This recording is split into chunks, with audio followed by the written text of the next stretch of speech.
I'd like to say hi to everybody and thank you for joining us for this unique opportunity to hear about cutting edge AI developments hosted by the Cambridge Veterans Alumni Group.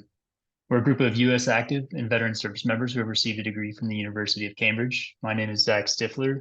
I'm the founder of the Cambridge Veterans Alumni Group, a 2020 graduate of the MPhil in Technology Policy, and an active F-16 pilot in the U.S. Air Force. It is with great pleasure that I have the opportunity to introduce Andrew Bowne. Andrew is currently an active duty Air Force officer serving as the staff judge advocate based out of RAF Lakenheath. His previous roles include Chief Legal Counsel at the Department of the Air Force, Massachusetts Institute of Technology AI Accelerator.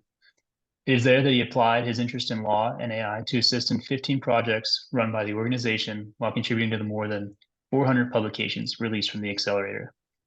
While there, Andrew also worked as the lead Air Force researcher on Fast AI, one of the 15 projects, which had the goal of increasing speed on supercomputing power by 10 times and doing so at a fraction of the cost.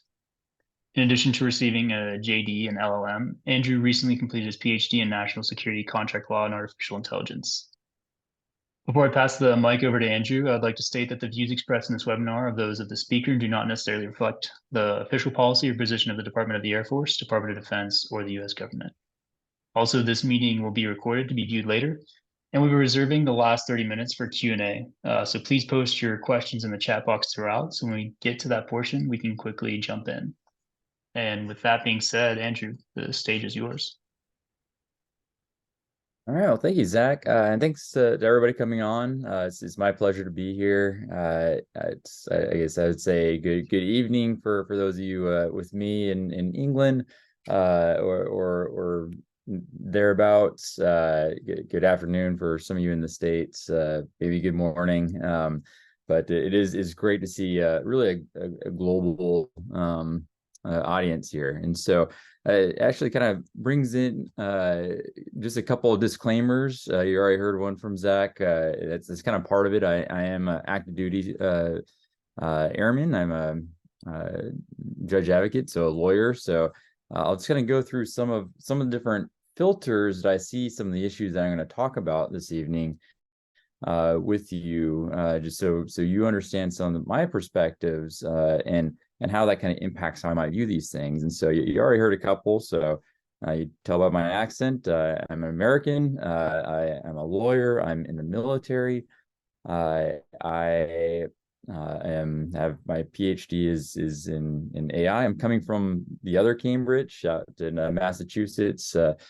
Spent a few years at MIT at the Air Force's AI Accelerator. Happy to discuss some of that this evening if anybody's interested on some of our projects or just kind of the concepts. I'm sure some of those experiences are going to bleed into kind of how I present this evening. I'm also, as you heard, an academic. I have a PhD. I'm a professor as well, and a practitioner. So I do. The academic stuff is kind of my side gig. My day job is I'm a lawyer and an officer, and I've been very much involved in kind of this nexus of national security, law, artificial intelligence, ethics for quite a long time, relatively speaking, or that nexus hasn't really been too fully formed for that long. Pretty much as long as it has been, I've been around for it. And so those are kind of the filters and that shade my perspective, and certainly my experiences have. And kind of on the other side of the coin, I'm making some assumptions. And so the way I kind of crafted my planned remarks this evening are based on what I'm assuming about you that are, decided to listen tonight and see this webinar. So my understanding is most, if not all of you, probably have some connection with Cambridge University, which I'm sitting about 15 miles away or so. It's a beautiful place and fantastic campus. But like I said, my loyalties are at the other Cambridge. So I'm going to assume there's some interest in the topic, maybe one of them, maybe more than one, but I'm assuming that there's some various levels of experience, expertise, just kind of relative comfort level. There's certainly some experts in some of these areas I'm going to talk about that are online tonight, and there's probably some that are just interested in learning, and I think everybody here is probably interested in learning, because this is an area, whether you're talking about just artificial intelligence or artificial intelligence development or artificial intelligence development ethics, you start to build more and more of those circles of that giant Venn diagram, and what's left in the middle are fewer and fewer experts. And so I'm always looking for ways to gain expertise, or at least just knowledge and understanding. We'll talk a little bit about that. So with that kind of long introduction, hopefully to know me a little bit better and understand where I'm coming from, and kind of why I'm presenting the way that I am, we can move forward to talk about some of the big questions. So the first one, the one that I tend to get asked a lot is why now? You think back to a time not too distantly that AI wasn't really something that we talked about in serious company. It was something that was a little bit more relegated to Hollywood and science fiction. Now that AI has certainly been around for a very long time, at least conceptually, many hundreds of years, and by name for about 70 years. But really up until, you probably mark it on the calendar at some point in 2012, when Jeffrey Hinton and his colleagues published their paper on their work on ImageNet, is where we started to see some really big things happening that I think is kind of the spark, if not the big bang that led us to the point that we're at right now, where that's really what a lot of us just hear about all the time is AI.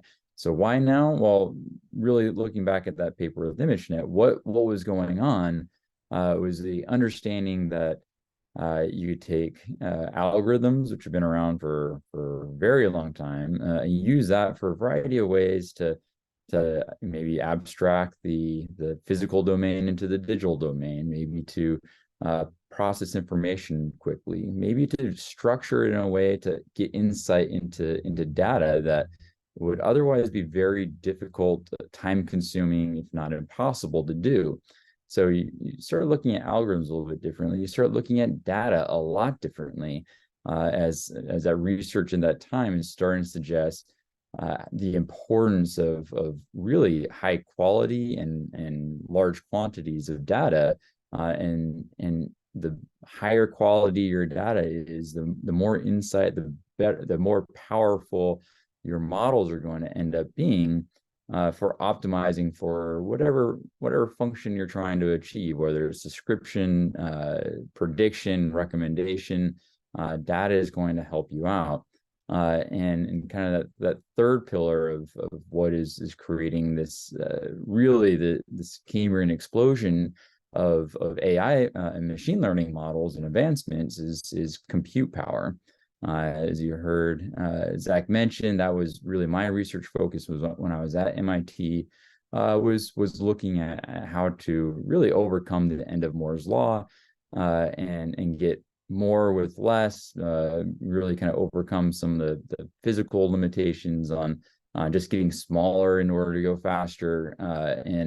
But compute power is certainly a big deal. And so why now? I argue that it's probably the combination of all those three things meeting together at just a discrete point in history, and starting to realize there's a lot that can happen if you get those three ingredients right. Now, again, you can have a cookbook from, say Thomas Keller, or another famous chef.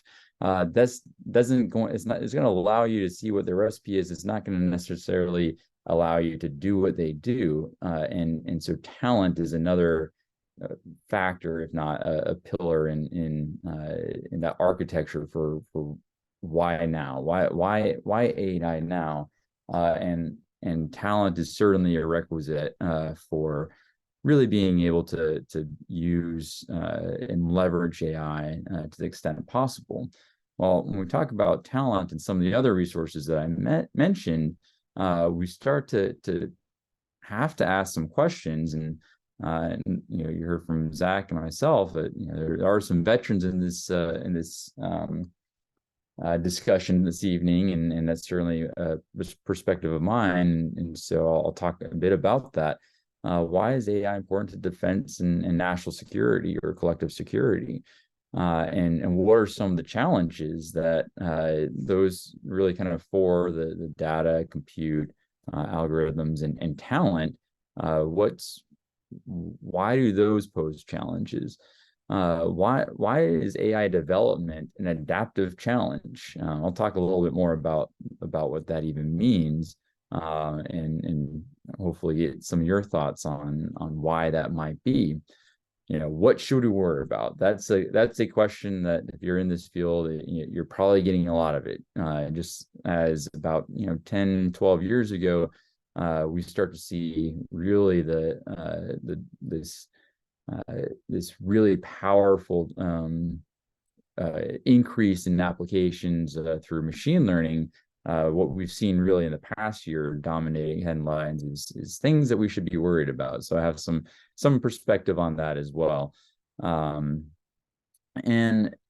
I'll close off and certainly get through questions. And if there's questions that I kind of see through the chat that seem like it would be appropriate to bring up for the whole group at the time, I absolutely will. So please send those questions in as we go. But one that I hear a lot is everyone wants ethical AI, but what does that mean exactly? When they say you want ethical AI, what is that? What is ethical AI or AI for good? What does that even mean? And so those are some of the challenges that I've had to deal with professionally. Certainly research a lot academically, and that's really my intent for going through at least that first half of this hour that we have to spend together, and certainly the direction that goes from there can really be anywhere, and it's based on your questions and feedback. So to kind of center it around some of the defense context, why, looking back at some of my filters and also some of my assumptions about the audience here tonight, what does academia have to do with this? Why is academic and commercial collaboration important to national security? Well, if you take out AI from that equation, you just look at why is academic and commercial collaboration important to national security. Again, I'll have my American lens on about this, but this applies broadly, certainly in Europe and certainly in China. We have, looking back at really the peak of the Cold War, the United States accounted for a truly unbelievable share of the global R&D proportion, almost 70%. So over 2/3 of global R&D was American funded. The U.S. defense related budget accounted for more than 1/3. So that wasn't too distant history, but it certainly paints a very different picture now. A few years ago, the federal defense's R&D share, the total global R&D, fell to 3.7. That was a few years ago. It has not gone up, I can tell you that. And so you see really this in a relatively short amount of time, basically just a complete flip, a huge drastic change in the buying power and the influence of defense, at least relatively speaking. And what does that mean? Well, quite a few things. And one is that if you're looking for a big influential customer to dictate the market, the really national defense and governments generally are not that. We see companies that are much more likely to be pushing the envelope on this technology development. And to kind of put things in perspective, the entirety of the U.S. government is outspent by the private sector for R&D. So you look at the private sector compared to the U.S. government. The private sector is very much ahead. So much so that there's single firms in Silicon Valley, and there's single firms in China that actually outspend just on AI R&D than the entire U.S. government's science and technology budget. That again, it reinforces there's a change that's been going on for a while, but it's becoming more and more drastic, especially as you start to see who is developing and leveraging this new powerful technology. It's typically not your defense contractors.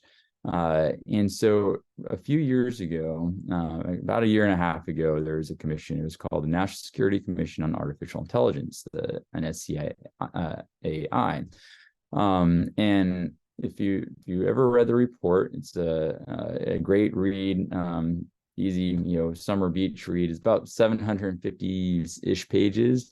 But you don't have to go far. It's about page 1 that you'll see this, this bold italicized statement says America is not prepared to defend and compete in the AI era. And if you go through the additional 700 plus pages of that report, it starts to break down why, and also actually provides a get well plan. How can we do this? How can we improve the competition and ability to defend?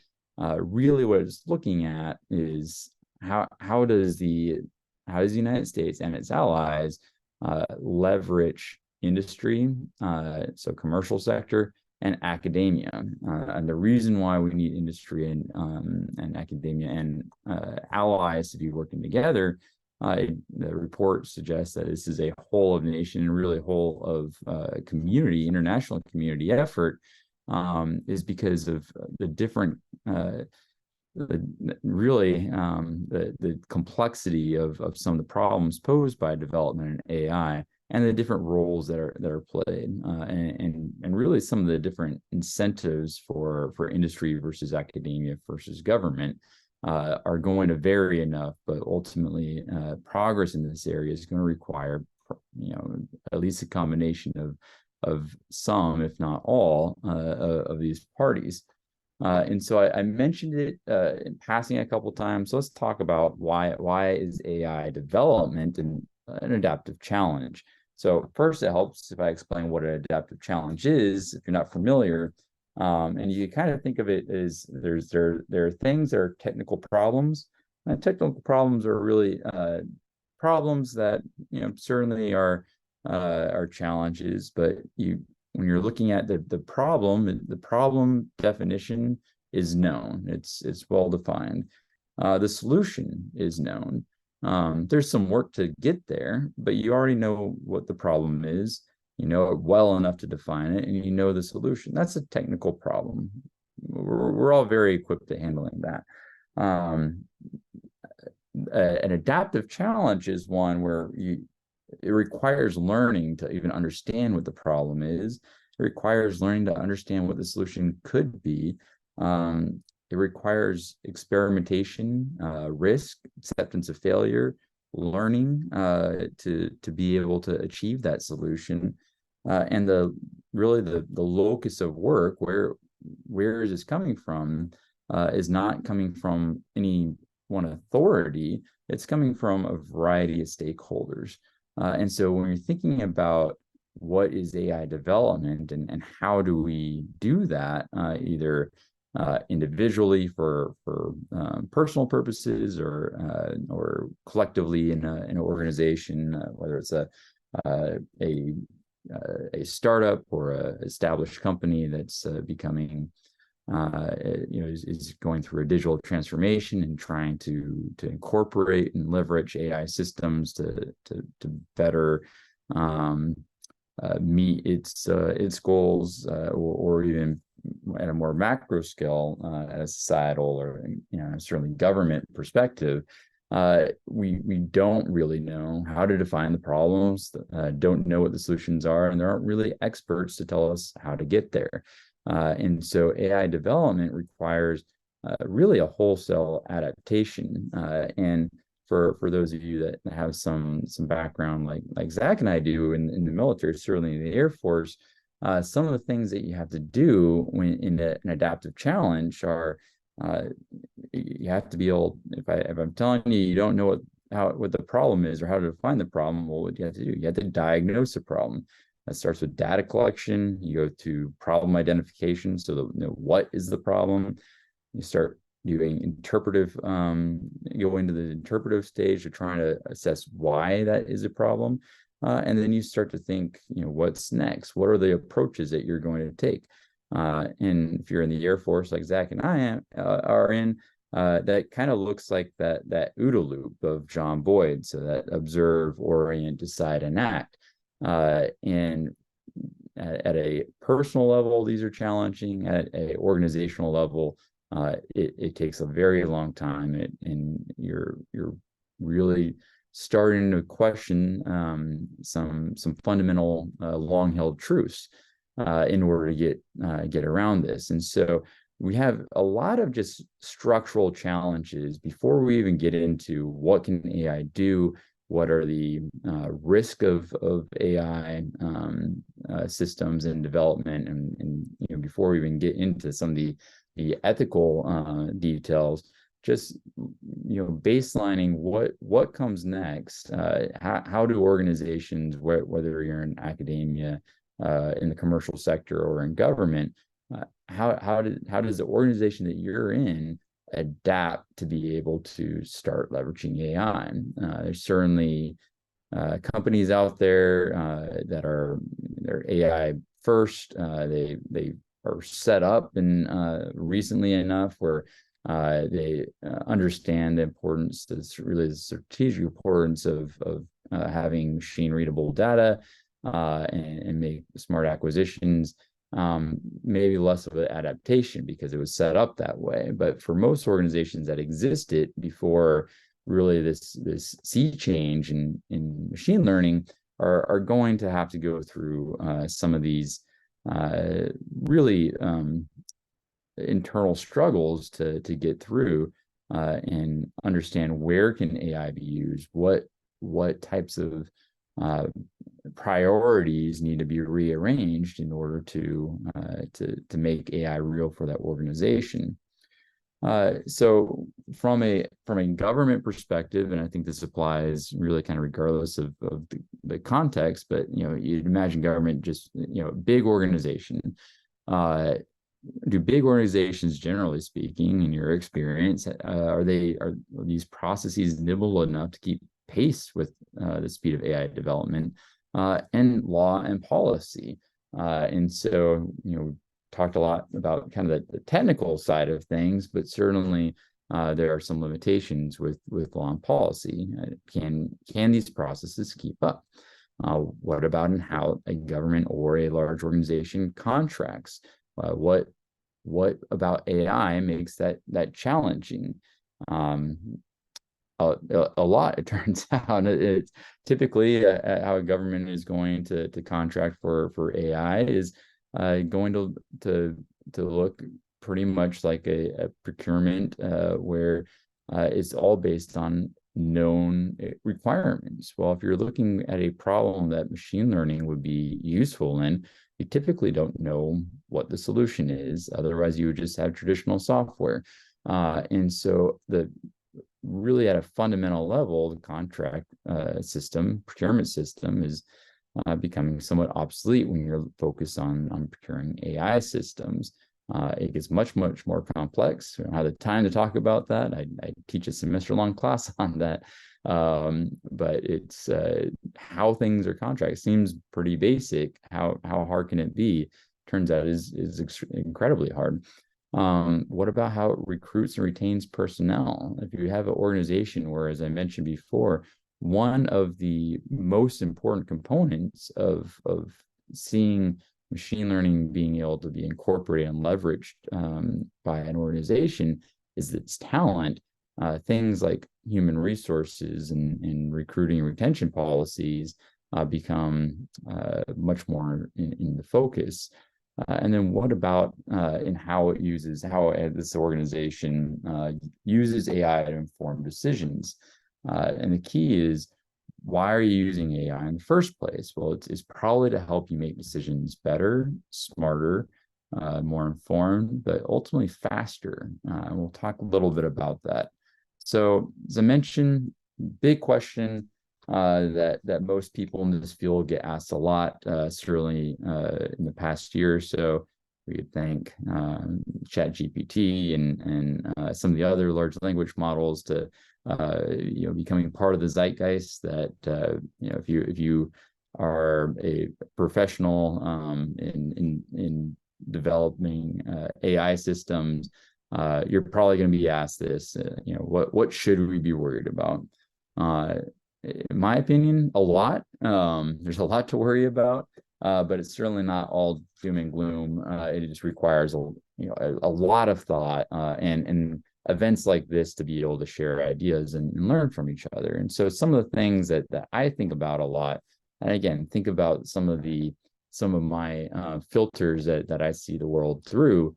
First is time, as I mentioned before. Why would we even bother going through all the work, going through the internal struggles of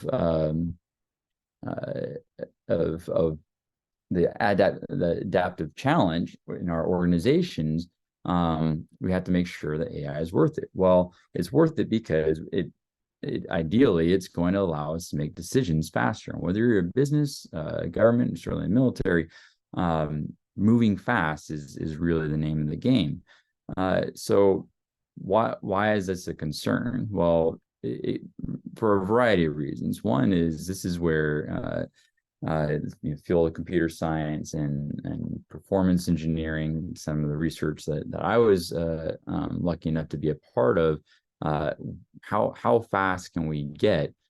Turns out really fast. And so we're looking at how fast can decisions be made. Certainly for many of you who are Cambridge alumni, certainly objectively brilliant people, very, very smart. You're able to make decisions very quickly. I think that's a fair assumption. Well, how quick is quick? Well, think of a floating point operation. Can you perform one of those in a second? Probably some of them. And maybe it might take a little bit longer for some more complex ones, but we'll assume one. Well, machine speed, and that's really what you're going for when you're using AI, is leveraging a computer to make decisions at machine speed. Well, depending on which one you're using and type of model and the compute power, well, we'll just say nanoseconds, and know that is very, very, very slow. My iPhone that's sitting on my desk right next to me is much faster than that. Certainly, a supercomputer is if I broke it down to you on how much faster it is compared to just nanoseconds, it would blow your mind. But assume nanoseconds, and so if you assume a human is making a human 1 second calculation, machine speed for that same calculation is in nanoseconds. Well, it doesn't sound like that much because it's a second, right? Well, if you take that timeline and shift it, so if you have a nanosecond, which is a billionth of a second, versus a second, and then you push that all the way so that nanosecond represents that second. Well, what's a billion seconds? It's about 31 years. So from 1 second to 31 years is the same difference between a nanosecond, which is, again, very, very slow machine speed, versus 1 second, which is, again, probably very fast human speed. And so time is a big deal for businesses from a competitive advantage, for militaries for being able to have that really tight high-speed OODA loop to make decisions faster than the opponent. Time is a big deal, and so that's why speed is important. But also understanding how can AI systems you leverage for advantages. And so it's something to worry about from a competitive advantage, and also to understand and appreciate just how powerful some of these tools can be. One that I worry about a lot is privacy, and that's somewhat related to the technology, but primarily related to really the law and policy is not quite keeping up with the advancements of technology. And I won't belabor the point, but from a criminal law perspective, certainly in the United States, there's constitutional protections that are really hardwired into our concept of the rule of law, where there is a reasonable expectation of privacy, and that's really what you're looking at. That's the line that the government cannot cross. Well, where's that line when it comes to so many of the different click-through terms of service that we accept? I'm looking at around on my desk right now, and I got probably a couple of dozen sensors that are recording everything that, from biometrics to my heart, my pulse, my respirations per minute, all sorts of things that we probably don't want our governments to be looking at, but we completely waive any sort of writing, just consent away any expectation of privacy. From a legal perspective, that's something that I'm very, very much concerned about. And what are the ramifications for that? And so you see where this technology advancements that are moving faster than law and policy is certainly a concern. Along that same line, bias and discrimination are issues that certainly come up, and probably one that these are ones that you're probably familiar with, because when things go wrong, they seem to go really, really wrong. Talking about bias in data, or actual bias against a certain class of people, and say a mortgage lending model that ends up having a disproportionate denial rate for minorities. That wasn't necessarily the intent. That's not necessarily design. But understanding the data and being able to ask those questions of, is this data represented and capable of modeling and producing an output that is actually going to be beneficial for the business, for maybe a state, or for the consumer.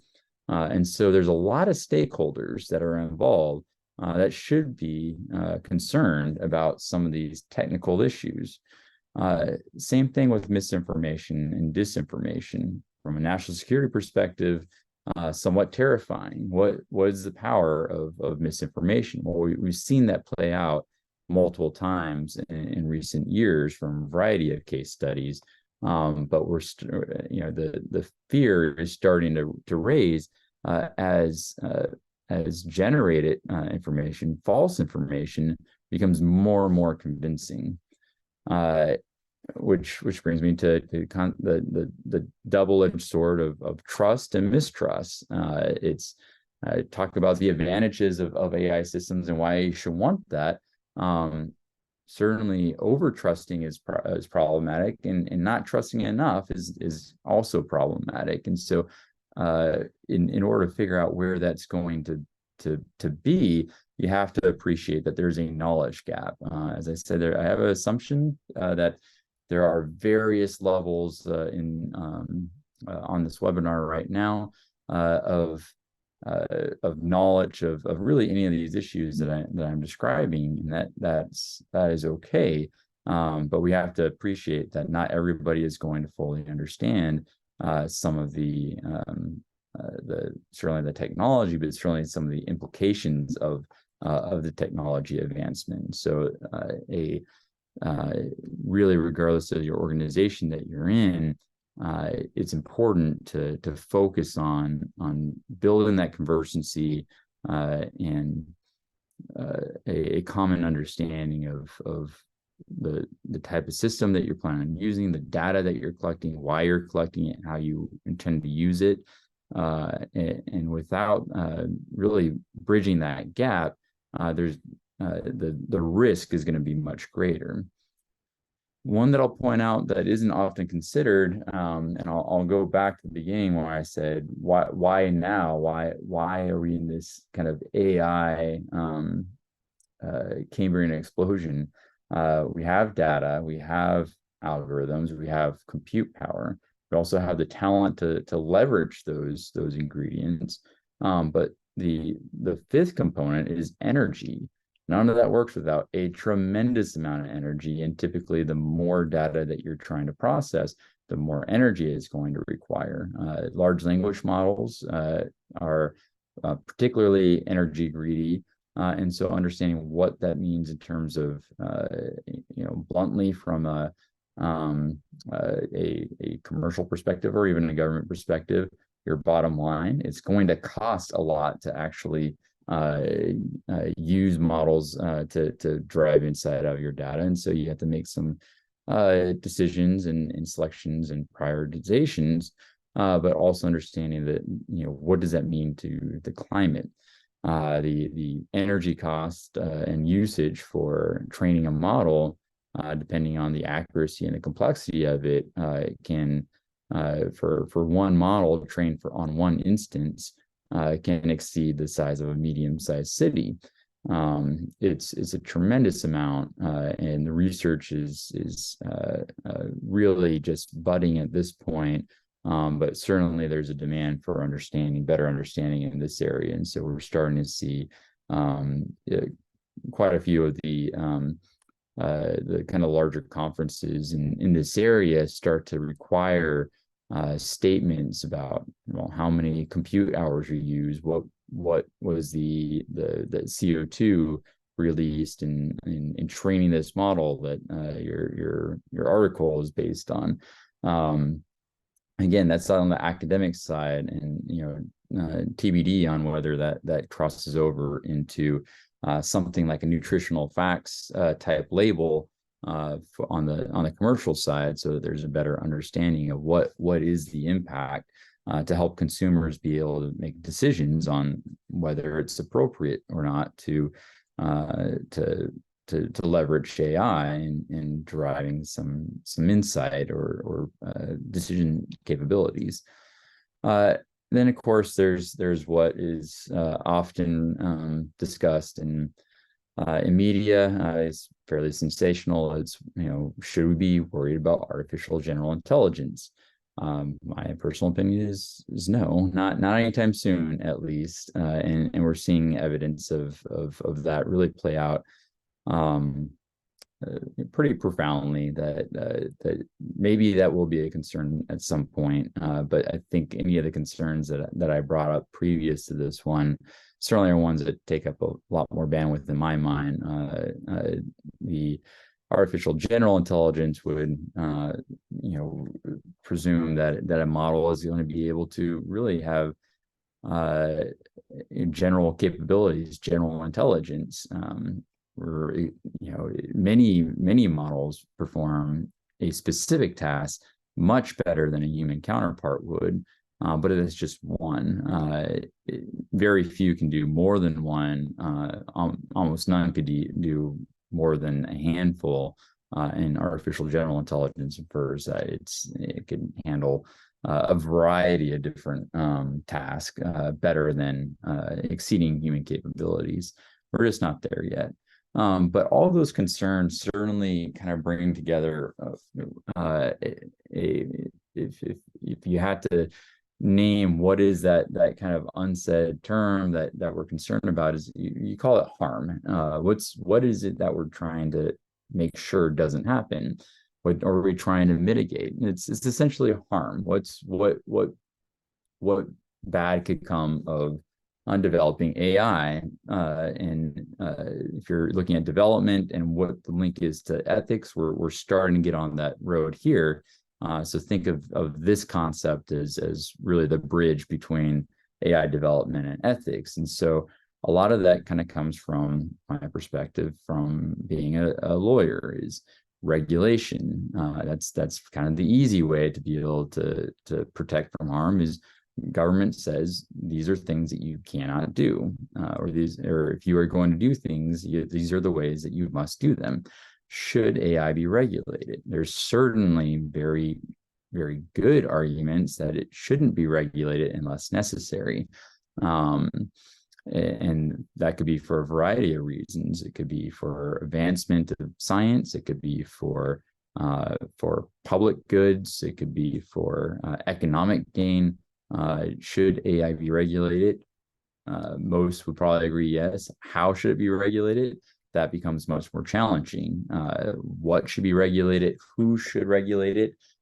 Is it the government? Is it some sort of standardizations organization? How should it be regulated? There's a balance that's going to be looked at. And as I mentioned before, there's a lot of stakeholders that unusual to a particular type of technology or product or service. There's many people who are affected, whether they're the consumers or people who are not consumers. They may still be affected by the development of AI. And then understanding what's the risk. If you do regulate to protect from harm, what potential harm could occur if you do regulate. And so that's kind of a way to bring it into the final point that I'm going to make. And again, we'll have time for questions. Is AI ethics? So how do we define and prescribe ethical development and use? Well, these are the words that are typically used, and you go just about anywhere to find an ethical statement of AI. How do we ethically develop, or really design, develop, and deploy AI systems? They're probably going to use some combination of these words. The problem is those words mean very different things to different people. And so I'll really leave it at that because we're running out of time, and I see that we have some questions. And so I'm going to go ahead and look at the questions here. I see a few questions of can you send questions to me after the webinar? Certainly, I'll share my email, but I think that you can get a hold of Zach, and so you send through him, and trust that Zach will pass them on to me. But for I'll go through a couple of questions here. Okay.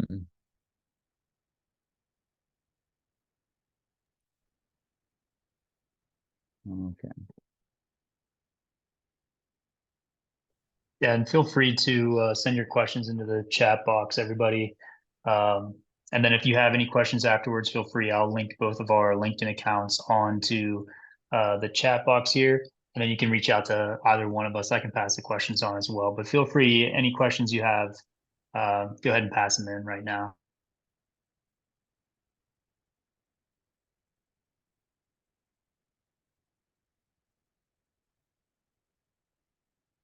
So now, yeah, my email there, at least one of them, but LinkedIn as well. And so you get that from Zach. Yeah, I mean, just to get us started off, Andy. So you were talking about how America is not prepared to defend and compete in the AI era. When you look at the private sector, it can seem like OpenAI and other large firms are making huge jumps in AI, at least in the United States.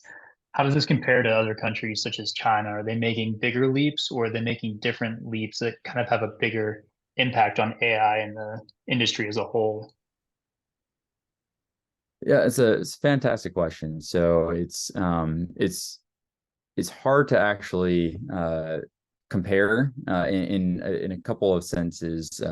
There's various metrics that are used, but I explain a little bit of why it's so hard. So one way to assess innovation is looking at patents, number of patents, or maybe number of articles.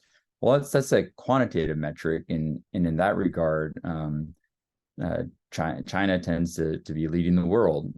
Number of patents, number of articles published, number of PhDs in a particular field, in an AI related field. Certainly, the quantitative metrics point towards really Chinese supremacy. From qualitative side, it gets a little bit more complex, and part of it is understanding some of the differences in intellectual property law and policy between the two. And so there, it's hard to kind of compare because it is a little bit of apples to oranges. From a quantitative perspective, it appears China. From a qualitative perspective, it seems the U.S. is leading, but it's difficult to measure. In terms of some of the fields, they're generally going to be the same. There's some competition. You tend to see some advancement in one or the other, and then kind of the other side will develop a similar, either comparable or complementary type of technology. And so tough to compare. They're from various studies that I reviewed, it appears that it's close and it's dynamic. And so I can't really discuss too much on terms of trends one way or the other, but it's certainly a competitive atmosphere at this point. Many countries, even beyond US and China, that are very serious about developing AI for economic purposes, for military purposes, and just for really public governance. All right, so thanks for the question. I'm seeing quite a few. I'll be able to answer maybe a couple more for the hour. So one of the questions, and thank you, Miriam, this is a fantastic one. How can we help speakers of non-major languages tap into the AI opportunities? Non-major language speakers are certainly stakeholders in AI development and AI ethics and AI regulation.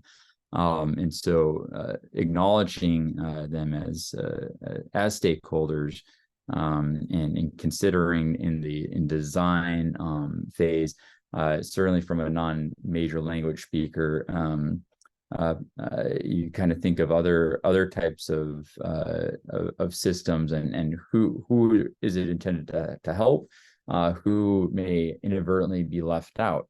And so, maybe somebody with a physical disability may be left out. And so there are, just focusing on language, things like large language models. There's a variety of ways that from a technical perspective that these models are developed. One way is using what we call tokens, and so it's basically breaking up letters, characters, kind of commonly associated letters. So like Q is going to be followed by U. So in the English language, a character is roughly a sound or a letter. Essentially, for tokens, you're going to get really a lot of bang for your buck in English. So tokens help do a lot of things in terms of the ability of the model. So you think ChatGPT, the more tokens you have, that really the longer the response, the longer the memory, all good things. Well, in non-English languages, those tokens don't necessarily associate with single sounds or even letters or common words. They're going to be parsed out much smaller, and so it takes many more tokens to reach a really shorter shorter response and less accurate, because the memory is used up by the tokens. And so acknowledging, understanding, designing AI systems to account for that is one of the ways that we can help speakers of non-major languages. Fantastic question, Miriam. Hopefully I did justice to answer that.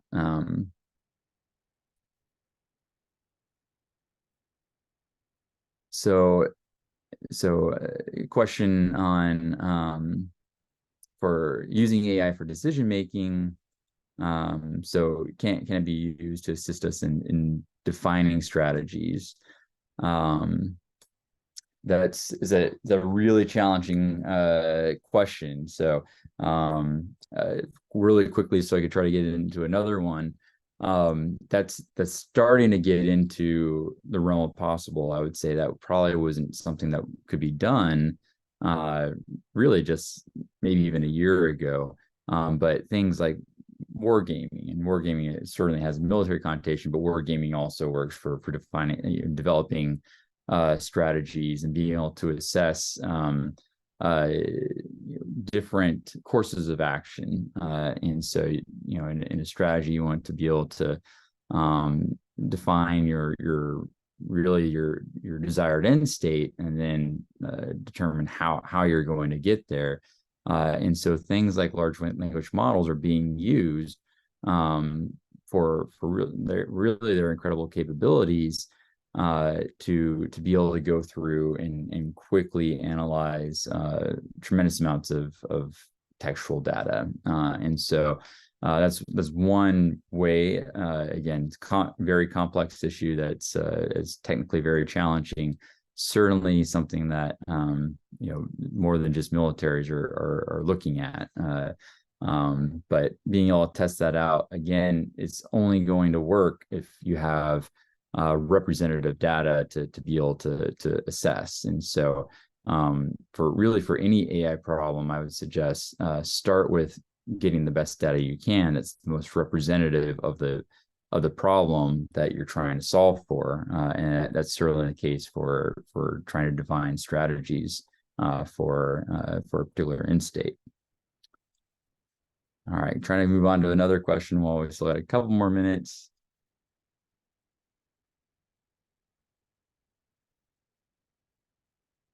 Some great questions. Unfortunately, I'm going to skip through a couple of them. If you'd like to send them to me via LinkedIn, I'll try to get back to you. We'll do what should we be worried about? Kind of along the lines of like plagiarism, or just using it's a great question, is really on a lot of people's minds. Is it even useful or desirable to use some of these systems, say like ChatGPT or other large language models? There are quite a few out there, and ChatGPT is basically a generative AI model for text. There's other generative AI models for all sorts of different things, like creating images out of text, or even videos or sound out of text. So there's lots of utility. And as I mentioned before, I'm a professor. You have to think quite a bit of what assignments are you going to provide students. How are you assessing them? If a large language model is able to ace your tests, you're probably not asking the right types of questions. And so I think it's going to impact education. I think there's lots of things that need to be researched and studied in terms of impact. But ultimately, I embrace it. And I think as an educator, we have responsibilities of teaching students how to responsibly use it, and when it's appropriate, when it's not. From a lawyer, certainly don't want the attorneys that I supervise to be using things like large language models if they don't know what the reliability of the output is. And so again, talking about that knowledge gap, you do have to understand a lot at a pretty technical level to appropriately trust and to responsibly use AI. So I recognize that I am out of time. I'll turn it over to Zach, but just kind of final words. Thank you very much for joining. It's been my pleasure. And happy to connect on LinkedIn if you have any further questions. Yeah, thanks, Andy. Thanks for taking the time so late in the evening out in England, and thanks for sharing all your knowledge and experience with us. Definitely take some great takeaways, especially on some of the challenges we face in the development of AI, and who should be regulating these things and how they should be regulated. Thank you again to everyone for joining us. And thanks for everyone that, found the group and, coming in whatever time zone everyone's in. We're coming from all over the world. But if you'd like to become more involved with the Cambridge Veterans Alumni Group, we'll be having a DC area meetup in October, open to all alumni of Cambridge. More information to come out on that. Also check out the CJBS Connects website for the remainder of events in September. And if you know of any active or veterans of the U.S. military that have graduated from the University of Cambridge, please feel free to send them my information or direct them to my LinkedIn account or our LinkedIn group. I sent out a Google Forms. If you guys could spend 30 seconds to fill that out, let us know how the webinar was today and what you thought of both myself and Andy and how everything went. But with that, I mean, Andy, unless you have anything else you'd like to say, thanks for joining us today. No, thank you, Zach, for organizing this. As I mentioned, thanks to everybody for watching. I always appreciate it. It's always a pleasure. And as I said, we learn a lot together. Great questions, and looking forward to connecting with some of you on LinkedIn or otherwise. So, thank you very much. Yeah. All right. Thanks, everybody. We'll be closing it out now. Have a good evening.